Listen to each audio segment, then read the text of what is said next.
Ain, ada company tanya kan, Haimal ni ada buat chauffeur service tak? Maksudnya nak sewa kereta bersama perkhidmatan bersama pemandu lah untuk pergi ke satu-satu destinasi.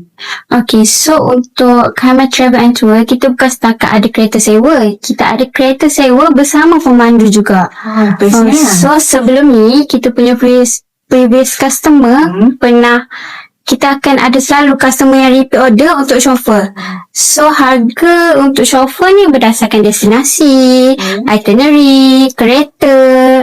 So macam kalau korang datang Kuantan, macam malas nak drive atau tak tahu tempat, so kita orang boleh tolong handle, kita orang boleh tolong suggest ke tempat. So macam no problem lah, korang datang Kuantan, just contact kita orang boleh pick up dari tempat korang sendiri. Oh, sangat mudah maksudnya booking pun senang.